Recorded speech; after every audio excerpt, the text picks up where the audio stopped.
왕에 대한 말씀들, 우리가 이제 열왕기 역대기를 같이 보면서 왕들의 역사를 다뤄보고 있는데, 솔로몬 왕에 대한 말씀 세 번째 시간을 우리 가지면서 솔로몬이 한 일들과 그 일들의 어떤 의미들, 또 거기 성경에 나와 있는 또 중요한 함의들을 같이 나눠보도록 하겠습니다.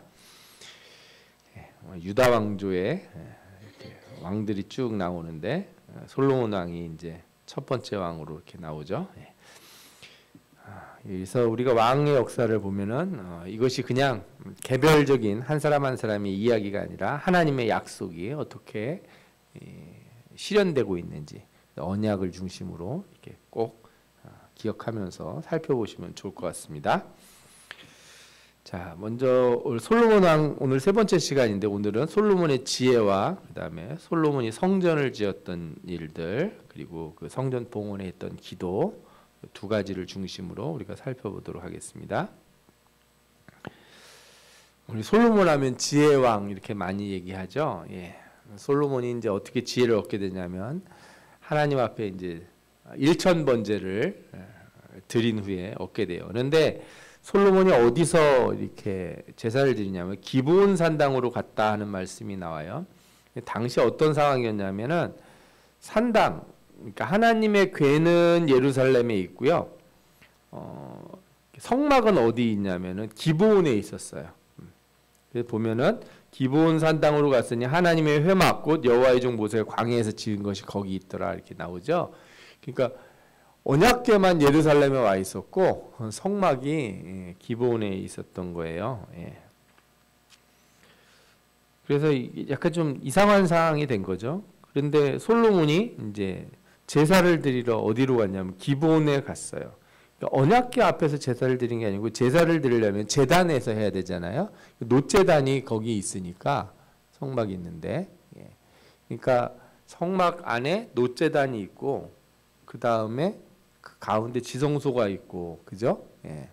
그 안에 또 들어가서 그 막을 쳐야 그 안에 다시 언약궤가 들어 있거든요. 그러니까 제사를 드리는 거는 언약궤 앞에서 드린 게 아니고 성막 안에 있는 이 놋제단에서 드리는 거라, 거기서 드리려고 간 거죠.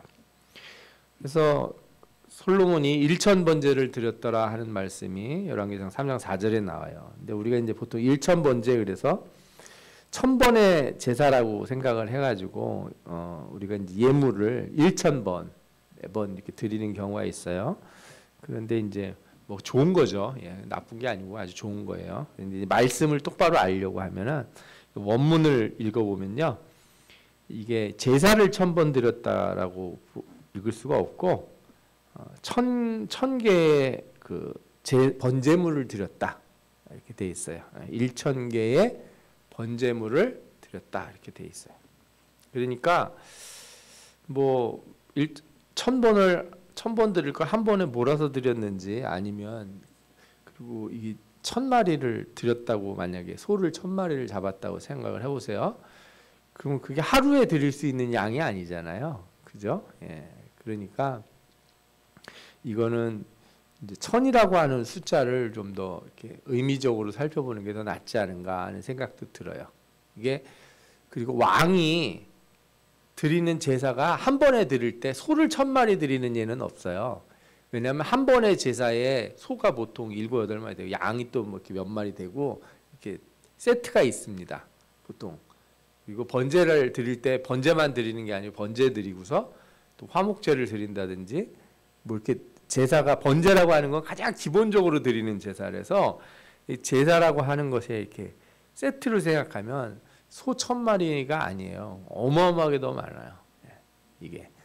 그러니까 이 1000이라고 하는 숫자는 왕으로서 하나님 앞에 드릴 수 있는 최대의 것을 드렸다, 이렇게 보는 게 더 맞을 것 같아요.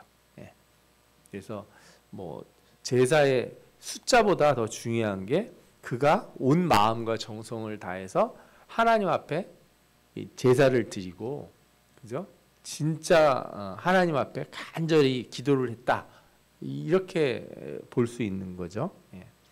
물론 문자적으로 이제 1000이라고 돼 있으니까 우리가 그걸 이제 1000으로 받아들이셔도 되고, 또 우리 성경하고 몇 개 또 번역본은 이 이거를 그냥 일천번제 이렇게 번역을 하는 경우도 있는데 어쨌든 간에 이게 일천의 번제물이다 이렇게 읽는 것이 더 합당하다는 생각이 들어요. 그렇게 해가지고 솔로몬이 일천번제를 드리는데 이제 하나님이 꿈에 나타나셔서 너한테 뭘 해줄까 이렇게 묻는 거죠. 그랬더니 뭐라고 요청을 하냐면 누가 주의 임하는 백성을 재판할 수 있사오리까 듣는 마음을 종에게 주사 주의 백성을 재판하여 선악을 분별하게 하옵소서. 여기서 이제 우리가 잘 생각해 볼 게 있어요. 이게 지혜를 구했다고 그러잖아요. 지혜를 구하는데 어떤 걸 위한 지혜를 구해요? 재판을 잘할 수 있는 지혜. 재판을 잘할 수 있는 지혜. 특별히 여기 보면 듣는 마음을 종에게 주사 이런 표현이 있어요. 그래서 어떤 사람들은 이 말씀을 가지고 이렇게 왕인데 백성들의 말을 잘 듣는 그런 왕이 되고자 했다 이렇게 생각을 해요. 참 민주적인 왕이고 어진 왕이다 이렇게 생각할 수도 있겠죠. 근데 잘 생각해 보면은 이 말씀의 뜻이 그건 아닌 것 같다는 생각이 들 때가 있어요. 왜냐하면은 재판을 잘하려면은 법을 잘 알아야 되잖아요. 왕이 자기 멋대로 하면 안 되고 왕이 무슨 법을 잘 알아야 돼요? 율법을 잘 알아야 되는 거예요. 그러니까 내가 재판을 잘할 수 있도록 무엇이 옳고 그른지를 선악을 잘 분별할 수 있도록 저에게 지혜를 주옵소서. 분별할 수 있는 그런 능력을 주옵소서. 그러면은 율법을 잘 깨닫고 알 수 있는 그런 능력을 달라는 거예요. 하나님 말씀을 잘 알 수 있는, 그죠? 그러니까 이 듣는 마음을 종에게 달라는 거는 누구 말씀을 잘 듣겠다는 거예요? 하나님 말씀을 잘 듣겠다는 거죠. 이렇게 백성들 얘기를 잘 듣겠다. 이렇게 생각하면은 제가 보기에는 그거는 이제 우리가 요즘 시대를 살다 보니 하도 국민들의 말을 안 듣는 그런 사람들이 세상에 많아서 우리가 그런 생각을 좀 갖게 되는 것뿐이지 말씀의 본래 뜻을 좀 생각해 보면 하나님 말씀을 잘 들을 수 있는, 그죠? 그러니까 왕도요, 이렇게 우리처럼 이렇게 성경책을 이렇게 아무나 가지고 이렇게 다 다닐 수 있는 게 아니었어요 당시에는, 그죠? 예, 다 율법을 이렇게 두루마리로 해서 엄청나게 많잖아요. 그러면은 이제 누가 옆에서 읽어주고 말을 해줘야 된단 말이에요. 제사장이 읽어주든지. 그럼 왕이 귀찮다고 안 듣고 그러면 되겠습니까?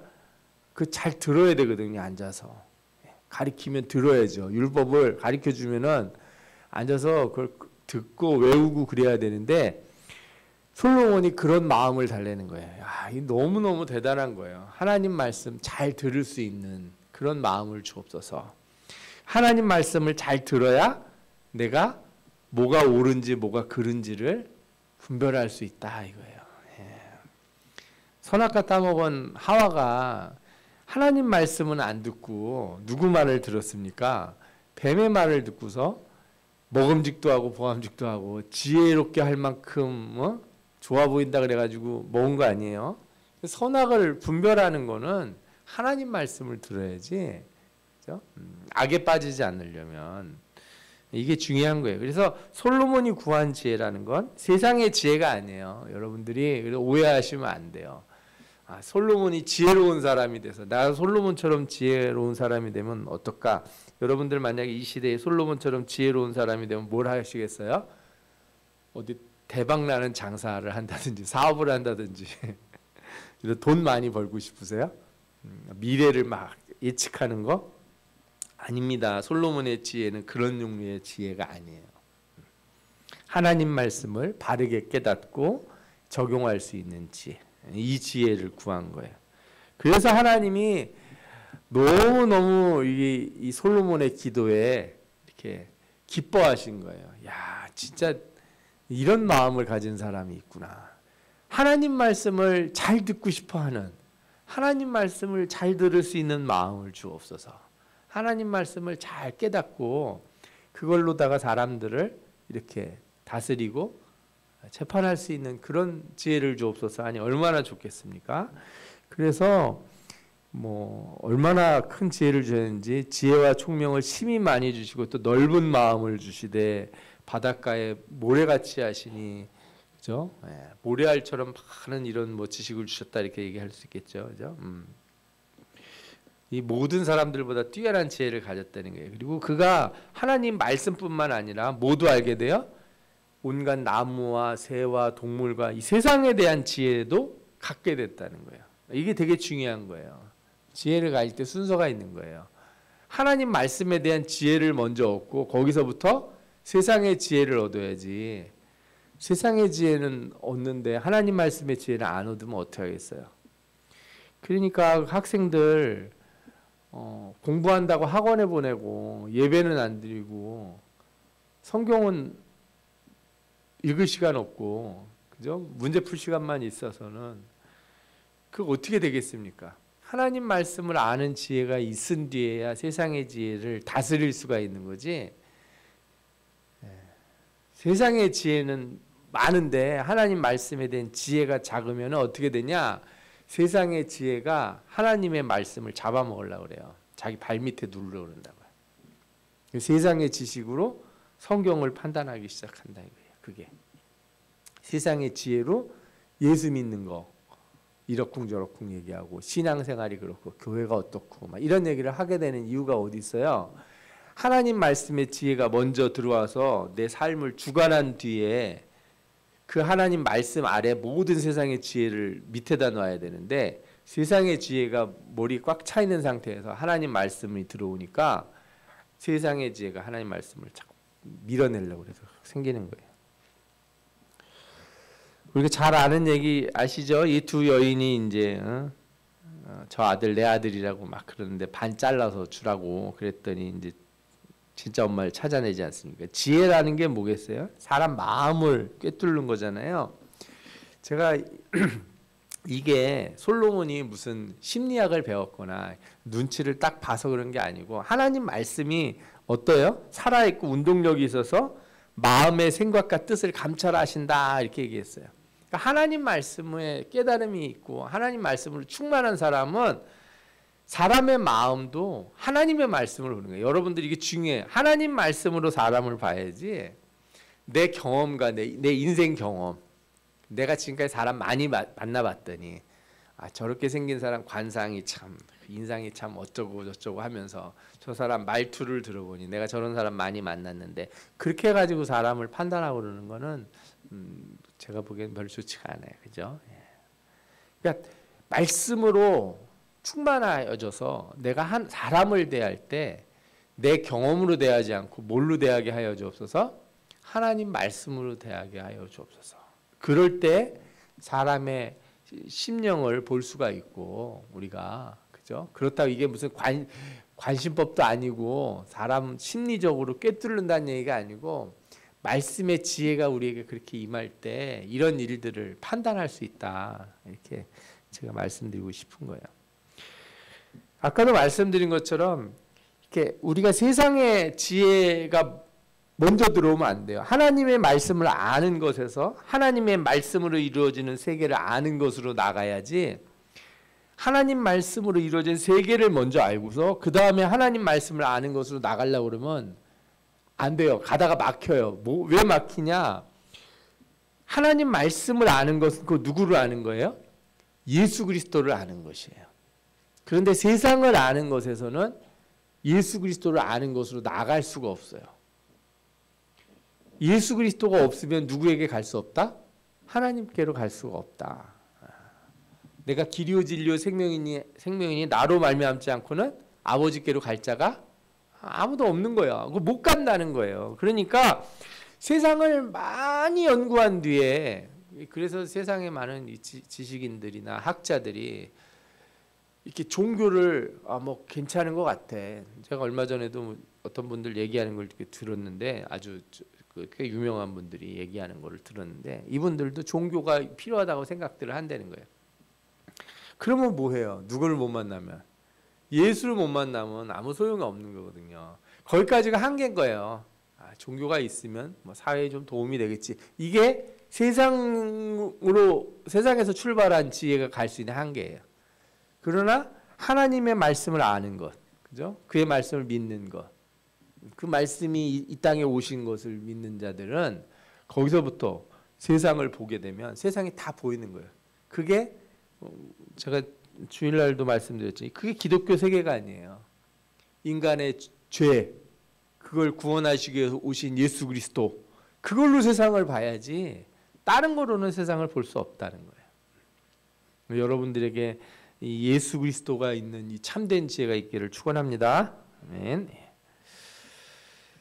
성경에 보면 이제 아주 유명한 그 스바 여왕이 나오죠. 저는 시바 여왕인 줄 알았더니 스바라고 돼 있더라고요. 옆에 보니까 옛날에 이런 영화가 있어요. 솔로몬과 시바 이렇게 돼 있죠. 율브린너라고 이렇게 머리 빡빡게 뭐죠? 머리털이 하나도 없는 그런 배우가 옛날에 있었는데 이 사람이 솔로몬 역할을 맡았던 것 같아요. 제가 보기에는 솔로몬 왕이 백인은 아니니까 중동 사람이니까 아마 얼굴이 검고 막 비슷하지 않았을까 하는 생각도 들어요.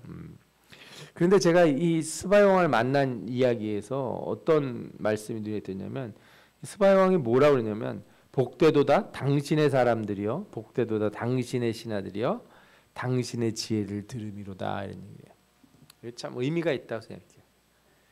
사람들이 보기에는 너의 지혜, 너의 나라, 그죠?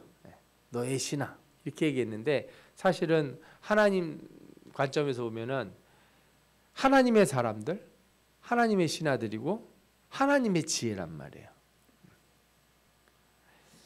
이게 겉으로 보기에는 솔로몬 왕을 칭찬한 것 같지만 여기에 솔로몬 왕이 이렇게 잘못될 가능성이 약간 이렇게 숨겨져 있다 하는 생각이 들었어요. 우리가 지혜를 얻었는데 그 지혜가 나의 지혜, 그죠? 우리가 재물을 얻었는데 그게 나의 재물, 우리가 무엇인가를 가졌을 때 이게 나의 것 이렇게 얘기하기 시작하면은 내가 하나님 앞에 막 기도해서 얻은 거니까 다 내 거라고 생각하면 그것처럼 어리석은 게 없는 거예요. 네? 어리석은 사람이 두 종류의 사람이 있는 거예요. 아버지 거 달라고 그래서 들고 나가서 내 거인 줄 알고 이렇게 다 쓰다가 거지돼가지고 돌아오는 아들, 불쌍한 아들이잖아요. 또 어떤 아들이 불쌍한 아들이에요? 아버지하고 같이 살면서 아버지 거가 다 내 건데도 그 내 거 아니라고 생각하고 사는 아들. 둘 다 불쌍한 아들인 거예요. 지혜가 그래요. 하나님의 지혜, 그러니까 나한테서 지혜가 넘쳐나는 게 아니라 내가 하나님 안에 있으면 지혜가 넘쳐나는 거잖아요. 쉽게 생각하면 있는 거예요. 나한테 물이 필요한데 내가 바가지로다가 이렇게 아니면 그죠? 항아리에 한가득 가지고 물을 퍼다 놓느니 내가 그냥 바닷속에 들어가 있으면 되잖아요. 그죠? 바다와 같은 그 물 속에 내가 잠겨 있으면 되는 거라고. 지혜의 근원에 내가 있으면 지혜가 항상 넘칠 텐데 나의 지혜라고 하는 순간 그 말을 듣고 그렇지, 나의 지혜지, 내 백성이지, 내 신하지, 내 거지 이렇게 생각이 딱 드는 순간 사람이 흔들리게 돼 있어요. 그래서 나중에 솔로몬에 이렇게 문제가 생기죠. 다음 주에 한번 좀 더 자세히 살펴볼 텐데 솔로몬의 지혜의 한계가 뭐예요? 무한한 지혜이신 하나님의 말씀을 아는 것에서 벗어나서 뭐에 취하게 되냐면 세상의 것을 아는 것에 취하게 돼요.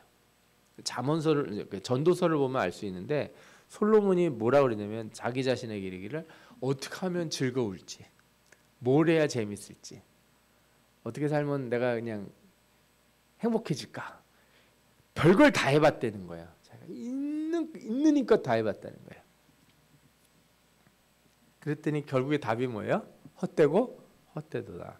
여러분, 하나님의 지혜도 무한하지만 세상의 지혜는 어떤 식으로 무한하냐? 그거는 헛된 거, 무의미함으로 끝이 없는 거예요. 무슨 뜻인지 이해가 됐어요? 하나님의 풍성하심, 이 무한하심은 우리가 날마다 기쁘고 즐겁고, 그러니까 하나님을 알아가는 일에 있어서는 아무리 알아도 다 알 수가 없어요. 그런데 그때는 어떤 마음이 드냐면 즐거운 거예요. 매일매일 알아가는 즐거움, 매일매일 하나님 말씀을 깨닫는 즐거움이 넘치는데 세상은 뭐냐면은 아무리 알려고 해도 알 수 없는 허무함, 아는 것 같은데 아무것도 아닌 것 같은 거, 먹었는데 계속 목이 마르는 갈증, 이렇게 된다는 거예요. 그게 헛되고 헛되다라는 말이죠. 그 지혜가 무한하신 하나님을 향하지 못하고, 그죠? 예. 무한한 허물로 빠졌으니 얼마나 불쌍해요. 다행히 전도서 맨 마지막에 결론을 내주죠. 뭐라고요? 일의 결국을 다 들었으니 하나님을 경외하고 그의 명령들을 지킬지어다. 내가 다 해봤는데 얘기 다 해주지 않냐. 그래서 어른이 되면 항상 젊은 사람들한테 그게 참 해주고 싶은 말인 거예요. 소용없어, 하지 마. 이런 얘기 그렇게 해주고 싶은 거예요. 인생 그렇게 살면 다 나도 해봤는데 다 소용없더라. 근데 젊을 때 그거 참 안 들리는 말 중에 하나잖아요. 그죠? 예. 안타까운 것 같아요. 그래서 아까 말씀드렸죠. 듣는 마음을 달라는 게 얼마나 중요한 기도인지 몰라요. 하나님, 저에게 듣는 마음을 주옵소서. 예. 여러분도 듣는 마음으로 참된 지혜를 가지시길 바랍니다. 예. 자, 솔로몬의 성전. 그래서 지혜가 있은 뒤에 이제 성전을 이제 짓죠, 이 사람이. 그렇죠? 근데 당시 솔로몬의 땅이 얼마나 넓었냐? 여기 보면은 여러분들 화면에서 보면 약간 이제 노란색 같은 색으로 돼 있는 거, 그죠? 그 부분이 다윗 시대의 왕국이고 솔로몬 시대는 더 커져서 저 연보라색 있는 데까지 올라간 거예요. 네. 가운데 있는 그 주황색, 짙은 노란색, 그죠? 짙은 노란색이 있는 부분은 사울 때 왕국이에요. 사울 때 왕국. 네. 솔로몬 때 더 넓어졌는데 저 위로다가 어디까지 올라갔냐? 솔로몬이 그 강에서부터라는 표현이 있는데 그 강이 어디냐면 유브라데스 강이에요. 유브라데스 강이 그 하류가 지금 이라크 있는 데거든요. 상류는 이제 터키까지는 안 가고 뭐 시리아까지 간다고 볼 수가 있는데, 하여튼 그 위쪽까지 이렇게 엄청나게 넓은 땅을 솔로몬이 갖게 됐어요. 그러니까 이 솔로몬 시대의 이스라엘의 이렇게 땅이 이렇게 넓어지고 평안함이 넘친 거예요. 많은 사람들이 조공을 바치고. 그런데 우리가 여기서 좀 생각해 볼 게 하나 있는데, 다윗이 왜 성전을 건축하지 못했는가? 그런데 성경에 뭐라고 나오냐면 다윗이 솔로몬한테 이런 말을 해요. 내가 성전을 건축할 마음이 있었는데 하나님이 뭐라고 그러세요? 너는 피를 심히 많이 흘렸고 크게 전쟁하였다. 내가 내 앞에서 땅에 피를 많이 흘렸은즉 내 이름을 위하여 성전을 건축하지 못하리라. 이걸 보면은 전쟁을 많이 해서 아니면은 뭐 우리아를 죽여서, 밧세바의 남편인 우리아를 죽여서 뭐 이런 걸로 다 얘기를 할 수 있어요. 그렇게 이해를 할 수가 있는데 그게 아주 적절한 이해는 아니다는 생각이 들어요. 왜냐하면 솔로몬이 이 말씀을, 이 유언의 말씀을 뭐라고 얘기를 하냐면은 본인이 다시 얘기하는 거예요. 당신도 알거니와 내 아버지 다윗이 사방의 전쟁으로 말미암아 그의 하나님 여호와의 이름을 위하여 성전을 건축하지 못하고 여호와께서 그 원수들을 그의 발바닥 밑에 두시기를 기다렸나이다. 무슨 얘기냐면 아까 다윗 시대 때는 다윗이 전쟁을 해야 되는 일이 너무 많은 거예요. 그 전쟁을 하는데 전쟁을 안 하고 와가지고 백성들 다 끌어모아가지고 노역시켜서 성전을 지어봐요. 그럼 나라가 어떻게 되겠습니까? 지금 한창 적군들 막 침입하고 그러는데 나가서 싸우기도 바쁜데 나라가 안정이 안 됐는데, 그러니까 하나님도 너는 지금 그게 중요한 게 아니야. 하나님도 다윗한테 맡기고 싶죠. 하나님 다 아시잖아요. 솔로몬보다 다윗이 100배, 1000배 낫다는 걸. 다윗이 짓도록 하는 게 더 낫다고 생각하셨을 거 아니에요. 그런데 오늘 본문에 뭐라고 나와요? 그래서 여호와께서 그의 원수들을 그의 발바닥 밑에 두시기를 기다렸다 이거예요. 나라가 평안해지고 안정해지기를. 그래서 솔로몬이 뭐래요? 내 하나님 여호와께서 내게 사방에 태평을 주시며 원수도 없고 재앙도 없도다. 이제 싸울 애들이 없어요. 아무도 침입도 안 해. 그러니까 드디어 뭘 하게 될 수가 있어요? 성전을 지을 수가 있는 거예요. 그래서 이 다윗이 피를 많이 흘렸다는 표현이 그가 재위 기간에 전쟁이 계속 있었다는 거지, 그게 그가 무슨 죄를 많이 져서 악을 많이 행해서라고 이렇게 이해하시면 안 돼요. 하나님은 이스라엘 주변의 여러 나라와 전쟁 중인 가운데 성전을 짓는 걸 허락하지 아니하시고 모든 주변 나라 원수들이 무릎을 꿇게 하신 뒤에 약속대로 그의 아들 솔로몬을 통해서 성전을 건축하게 하신 거예요. 솔로몬이 뭐예요? 평화의 왕이잖아요. 샬롬. 이름이 그런 뜻이 있는 거예요.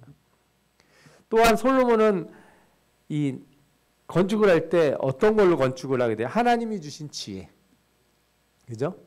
말씀을 아는 지혜로 성전을 건축하게 하신 거죠. 다 뜻이 있다고 저는 생각이 들어요. 그래서 하나님이 다윗에게 언약하시고 이거 하신 것은 그 다윗의 그 마음을 아시기 때문에 그의 나라가 온전히 서게 된 뒤에 성전을 건축하게 하셨다, 이렇게 이해할 수 있을 것 같아요. 사실 그런데 솔로몬 성전은 그렇게 크지 않아요. 나중에 헤롯 성전 때 비하면은 솔로몬 성전의 규모는 작아요. 그런데 여러분들이 아셔야 될 게 성전 그 자체 있잖아요. 지금 보이시는 그 구의 크기, 이건 똑같아요. 이거는 크게 커지지 않았어요. 그러면 헤롯 왕 때는 뭐가 더 커졌냐? 저 주변을 크게 만들었어요. 저 안에는 누구만 들어올 수 있냐면 유대인만 들어갈 수 있거든요. 유대인 중에서도 할례 받은 사람만. 그런데 헤롯은 할례를 받았습니까? 아니에요. 헤롯은 유대인이에요? 아니에요. 그러니까 성전을 재건을 한다고 그러고 이스라엘 사람들한테 환심을 얻으려고 성전을 재건을 하긴 하는데 실제로는 주변에다가만 잔뜩 그럴듯하게 막 지어놓고 저 알맹이는 제대로 하지 않았어요. 왜? 본인이 들어갈 곳이 아니니까, 들어갈 수도 없으니까. 그런 거예요. 성전이, 그래서 솔로몬 성전이 우리가 아는 성전의 가장 기본적인 모습이다, 이렇게 생각하시면 돼요. 나중에 헤롯 성전을 볼 때 헤롯 성전이 엄청 크니까 솔로몬 성전은 참 그렇다, 이렇게 생각하시는데 전혀 그렇게 생각하실 필요가 없어요. 그리고 안의 기본적인 구조는 다 성막의 구조를 이렇게 따라왔어요. 기본적인 배치나 이런 게 성막과 그렇게 크게 차이 나지 않아요.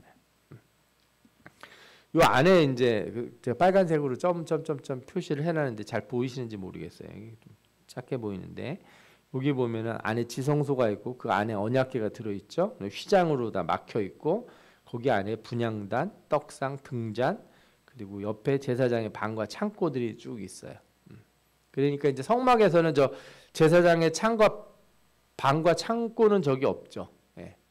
저 안에 있는 것들은 다 성막 안에 있는데, 그리고 좀 특이한 게 뭐냐면 저 앞에 기둥이 두 개 있는데 저 기둥을 뭐라고 부르냐면 야긴과 보아스라고 불렀어요. 야긴은 그가 세우실 것이다 라는 뜻이고 보아스는 그분 안에 능력이 있다, 이런 뜻이에요. 그래서 두 개의 기둥을 지나서 안으로 들어가게 돼 있어요. 그래서 아주 이렇게 아름다운 성전을 지었는데 이 성전으로 올라가는 이 건축이 얼마나 대단했는지 당시 기술로서는, 그래서 아까 시바 여왕이 왔을 때 성전 올라가는 계단을 보고 놀랬다는 거예요. 어떻게 이렇게 만들 수 있나 하고서. 지금 상상도니까 제가 보기엔 이거보다 훨씬 더 멋지지 않았을까 하는 생각을 해요. 그리고 나서 이제 봉헌식을 하는데 최종적인 봉헌식이 뭐냐면 언약궤를 성전 안으로 가져오는 거예요. 그러니까 여러분들 이렇게 성전이라고 하는 곳에는 반드시 뭐가 있어야 돼요? 언약궤가 있어야 된다. 잘 생각해보면 언약궤라고 표현하는 것보다 말씀이 있어야 돼요. 말씀이. 성전에는 말씀이 있어야 돼. 하나님은 하나님 말씀이 계신 곳에 계신 거예요. 하나님의 말씀이 곧 하나님이시잖아요. 말씀이 있는 곳. 그래서 나중에 성전이 파괴된 다음에 언약궤가 없어졌어요. 언약궤 잊어버렸어요. 스룹바벨 성전에도 언약궤가 있어요, 없어요? 없어요. 그 뒤로 쭉 없어요. 한번 소실된 다음에 못 찾았어요. 그러니까 헤롯 성전이 아무리 커도 뭐가 없어요, 그 안에? 언약궤가 없어요. 하나님이 왜 못 찾게 하셨을까요? 진짜 하나님 말씀이 오시니까. 예수 그리스도가 오시니까. 그래서 우리 그 유대인들은, 예수님 당시에 유대인들은 할례, 안식일, 성전 이런 거 엄청 중요하게 생각했어요. 그런데 예수 그리스도를 믿는 크리스찬들은 성전을 중요하게 생각을 했어요, 안 했어요? 중요하긴 한데 그거 없다고 해서 하나님 못 믿는다고 생각을 안 했어요. 왜? 누가 계시니까. 예수 그리스도가. 말씀이신 예수 그리스도가 계신다는 건 우리 안에 언약궤가 있다는 건 똑같은 거예요. 아멘. 네. 그러니까 그분이 계신 곳이고 성전이다 이거예요. 참고로 여러분들 언약궤 안에 뭐가 들어있는지 아십니까? 언약궤 안에는 이제 열왕기상 8장 9절에 보면 언약궤 안에 두 돌판 외에는 없다 이렇게 나와요. 그런데 우리는 보통 언약궤 안에 만나도 들어있고 아론의 쌍난 지팡이도 들어있다 이렇게 알아요. 그 이유가 뭐냐면 히브리서 9장 4절에 그런 말씀이 나오기 때문에 그래요. 금 향로와 사면을 싼 금으로 싼 언약궤가 있고 그 안에 만나를 담은 금 항아리와 아론의 쌍난 지팡이와 언약의 돌판들이 있고 하는 말씀이 히브리서 9장 4절에 나와요. 그래서 우리가 보통은 언약궤 안에 이 세 가지가 다 들어있다고 생각을 하는데 구약 성경을 보면 증거판은 궤 속에 둘치며 이렇게 나오고요. 그 다음에 모세가 아론에게 이르되 항아리를 가져다가 그 속에 만나를 한 호멜 담아 어디에 두라고요? 여호와 앞에 두라. 지성소 안에는 있지만 언약 앞에다 놓는 거예요. 그리고 지팡이 쌍난 지팡이도 어떻게 해요? 그 지팡이를 회막 안에서 내가 너희와 만나는 곳인 증거궤 앞에 두라. 언약궤 앞에 두라 이렇게 돼 있어요. 그래서 여러분들이 이제 구약을 기본적으로 생각하신다면은 이렇게 돼 있다. 궤 안에는 돌판만 들어 있고 궤 바로 앞에 이 두 개가 다 같이 있었다. 함께 있었다. 이렇게 이해를 하셔도 되고요. 그다음에 신약에 있는 말씀으로 같이 있었다. 다 안에 있는 거다. 이렇게 얘기하셔도 뭐 크게 다르진 않아요. 그러나 정확하게 말하면은 이렇게 따로 있었다. 이거를 알고 계시면 좋을 것 같아요. 솔로몬이 이제 성전 봉헌을 한 다음에 기도를 하죠. 가장 첫 번째 기도가 뭐냐면은 하나님의 언약을 지켜달라. 하나님이 약속하신 그 언약을 지켜주옵소서 이렇게 기도를 해요. 23절에 8장 23절에 뭐라고 나오냐면 주께서는 온 마음으로 주 앞에서 행하는 종들에게 언약을 지키시고 은혜를 베푸시나이다. 25절에도 이제 다윗을 위하여 그 하신 말씀을 지키시옵소서. 26절에도 내 아버지 다윗에게 하신 말씀이 확실하게 하옵소서. 그러니까 여러분들 기도할 때 제일 좋은 기도가 뭐냐? 하나님의 말씀을 붙들고 기도하는 거예요. 하나님의 약속을 붙들고. 하나님의 말씀은요 항상 이렇게 약속으로 돼 있어요. 하나님의 명령은 짝이 맞게 돼 있거든요. 다. 언약을 붙들고 기도해야 돼요. 그냥 막연하게 내가 하고 싶은 얘기를 하는 게 아니라 제일 먼저 기도하는 건 하나님의 말씀을 붙들고 기도해야 되는 건 줄 믿습니다. 아멘. 그리고 나서 솔로몬이 기도를 하는데 기도의 내용이 좀 특별해요. 뭐 여러 가지 내용을 각도로 볼 수 있지만 오늘은 성경 공부를 하는 시간이니까 말씀을 좀 잘 살펴보면 어디를 향하여 기도를 한다 그러면 성전을 향하여 기도를 한다 이렇게 돼 있어요. 좀 더 자세히 뒤에 가서 살펴보겠지만 성전을 향하여 기도를 하고 하나님 어디서 들으세요? 성전에서 들으시는 게 아니고 주께서 계신 곳 하늘에서 들으시고 이렇게 돼 있어요.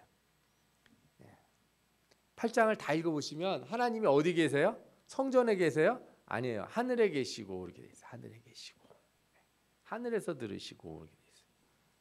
그러니까 이 기도의 기본적인 그 내용이 뭐냐면 성전에 들어올 수 없는 정도의 상황 속에서 하는 기도. 이 기도를 상정을 하고 기도를 해요. 그래서 좀 자세히 보면 이래. 이게 보이시는지 모르겠는데 가장 첫 번째는 이제 맹세. 내가 어떤 맹세를 했을 때 하나님 그 제단 안에서 기도를 해요. 여기서는 공의로운 심판을 내려주옵소서. 그리고 다음에 패배가 이루어질 때 성전 안에서 기도를 하면 용서와 약속의 땅으로 돌아오게 하여 주옵소서. 이렇게 기도를 해요. 그러니까 무슨 얘기냐면은 이 앞에 두 개는 이 나라가 좋을 때 얘기예요. 그 다음부터는 다 어떻게 되냐면 기근, 재앙, 질병, 이방인들이 와서 기도할 때, 전쟁과 포로 될 때, 근데 전부 다 이곳을 향하여, 성전을 향하여, 성전에서 떠났을 때에서 기도하는 거예요. 그때 하나님 용서해 주시고 응답해 주옵소서. 이게 솔로몬의 이 기도가 일종의 예언적인 기도예요. 예언적인 기도. 장차 그 나라에 있을 일들에 대한. 그렇죠? 그래서 하나님께서 우리가 회개할 때 우리를 돌보시고 은혜를 베풀어 주옵소서. 이 마음으로다가 하나님 앞에 기도한 거예요. 그래서 이게 참 놀라운 게 솔로몬 시대 때가 너무 잘 나가던 시대거든요. 모든 나라가 와서 이렇게 솔로몬 보러 오고 모든 나라가 조공을 바치고 제일 잘 나가는 시대에 뭐라고 기도를 해요? 하나님 앞에 우리가 망하거든. 우리가 망했을 때 하나님을 향하여 이 성전 있는 쪽을 향하여 포로로 잡혀가 가지고 이 땅을 향하여 이렇게 기도하고 그러면은 어떻게 해달라고요? 들어달라고. 하늘에서 들어주옵소서. 사실 다니엘이 그렇게 기도한 이유가 있어요. 예루살렘을 향하여 하루에 3번씩 기도했잖아요. 다 이유가 있는 거예요. 나라가 망해서 솔로몬의 약속을 가지고서 기도한 거예요.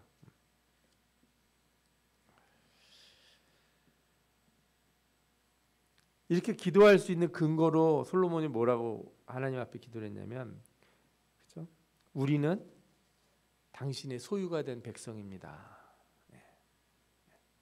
그러니까 우리가 하나님 앞에 기도할 때 우리가 어떤 죄를 짓더라도 우리가 기도할 수 있는 이유가 있어요. 왜 기도할 수 있어요? 우리가 주님의 자녀니까.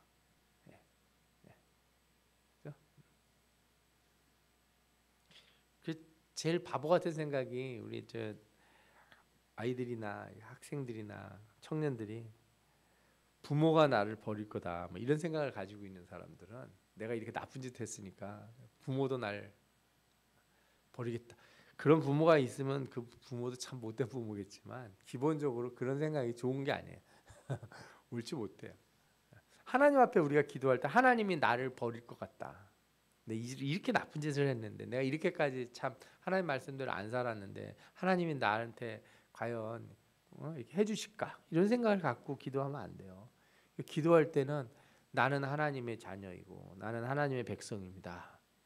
약간 좀 뻔뻔하게 기도를 하셔야 돼요. 그걸 붙들고 기도하는 거예요. 하나님께서 우리를 구해내시고 여기서 오늘 말씀에 나와요. 주께서 세상 만민 가운데서 그들을 구별하여 주의 기업으로 삼으셨나이다. 하나님이 우리를 구별해내지 않으셨냐, 그죠? 창조의 원리로 우리를 새롭게 하신 거잖아요. 세상 가운데서 구별해내시고 분리해내시고 거룩하게 하셨지 않습니까? 그래서 우리가 기도하는 거예요. 우리가 그런 사람들이지 않습니까? 그래서 하나님 앞에 기도를 한 거죠. 솔로몬의 기도에 대해서 그 자리에서 즉답이 온 게 아니고 다음 날 또 꿈에 기도 응답이 와요. 그래서 이 응답이 뭐냐? 언약으로 옵니다. 네 기도대로 내 이름을 영원히 그곳에 두고 내 눈길과 내 마음이 항상 거기 있을 것이다. 그러니까 거기를 두고 기도하라면 된다는 거죠. 그러면서 만일 내가 내게 명령한 대로 온갖 일에 순종하여 내 법도와 율례를 지키면 어떻게 된다?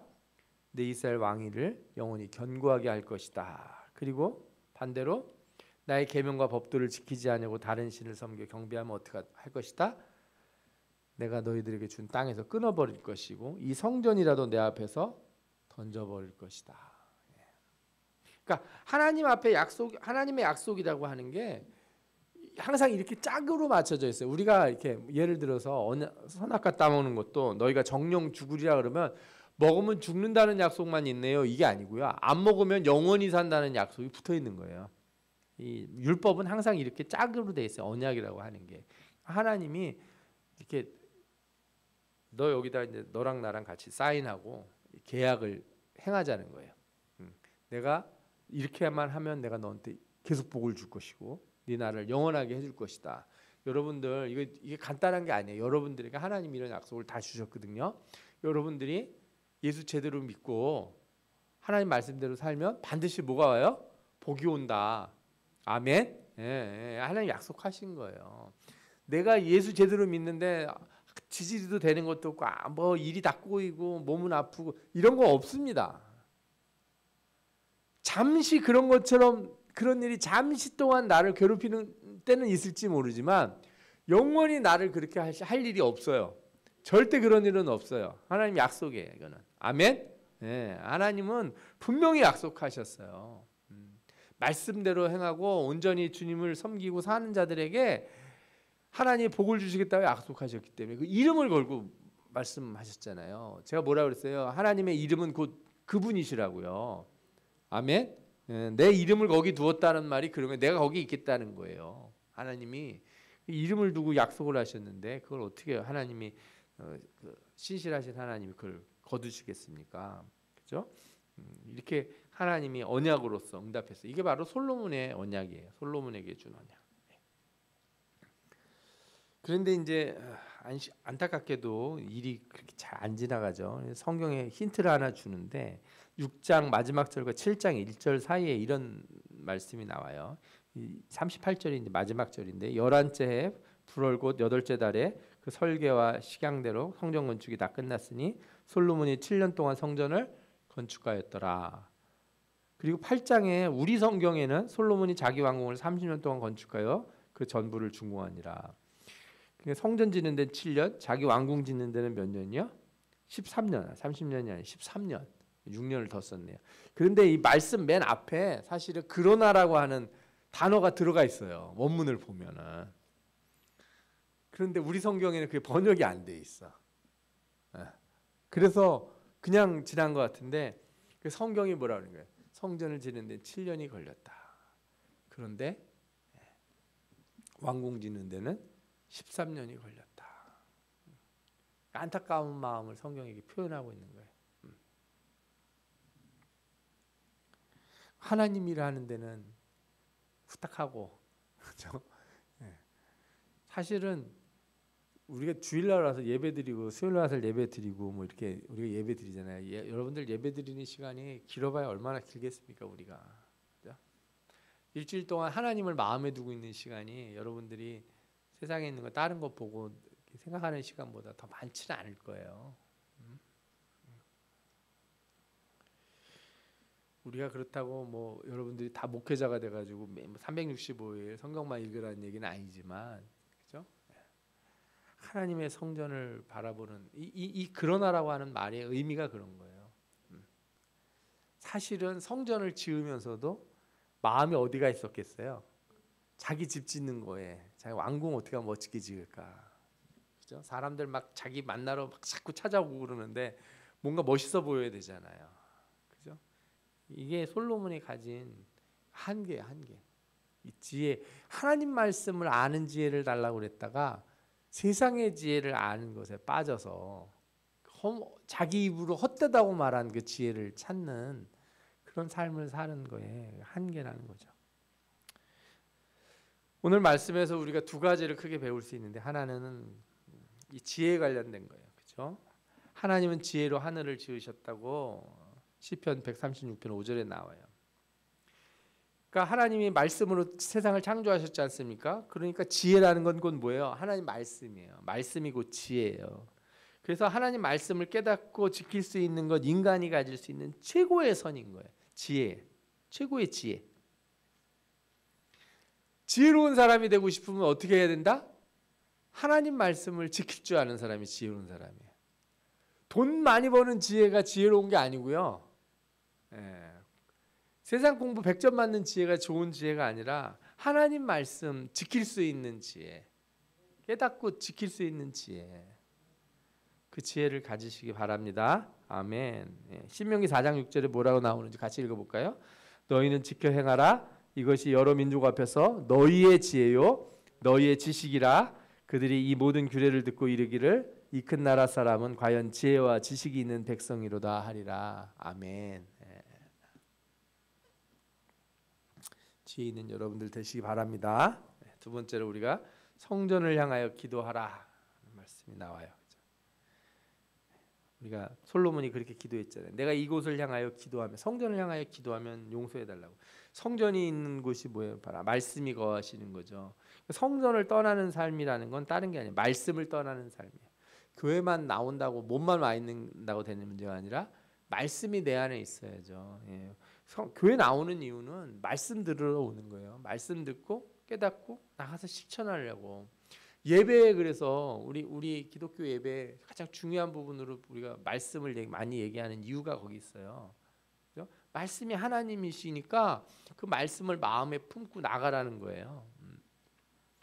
말씀이 지켜지지 않는다는 거는 우리 삶의 공의와 정의가 지켜지지 않는 거고, 공의가 정의가 사라진 시대와 장소는 성전이 없는 것과 똑같은 거예요. 그래서 이 이스라엘이 망할 때 어떻게 돼요? 성전은 있는데 세상이 어떻게 되는 거예요? 엉망인 거예요. 막 서로 미워하고 뺏고 속이고 거짓을 행하고. 그러니까 하나님이 너희들이 드리는 제사 안 받겠다, 아주 내가 신물이 난다, 이런 얘기를 하시는 이유가 거기에 있는 거거든요. 말씀이 지켜지는 곳이고 성전인 거예요. 그러니까 성전은 눈에 보이는 곳이 아니라 내 삶의 터전이 성전이어야 되고 내 마음이 성전이어야 되는 거죠. 말씀이 이렇게 지켜지고 말씀이 다스리는 곳이. 그죠? 그리고 기도는 그래서 그 말씀이 계신 곳을 향하여 부르짖어야 되고 그 말씀의 언약을 붙잡고 기도해야 되는 거예요. 그 약속을 붙들고 기도해야 되는 거예요. 하나님은 다른 건 몰라도 그 약속에 신실하신 하나님이라서 한번 말씀하신 거를 되돌리시지 않는 분이어서 그 약속을 붙들고 기도하는 자들의 기도를 반드시 들어주실 줄 믿습니다. 아멘. 예, 이 성전에 말씀을 두시고 또 그곳을 향하여 기도한 자들에게 복을 주신다고 하셨으니까, 그죠? 우리도 항상 그의 말씀을 향하여, 주님 계신 곳을 향하여 기도하는 자들이 되시기를 축원합니다. 아멘. 예.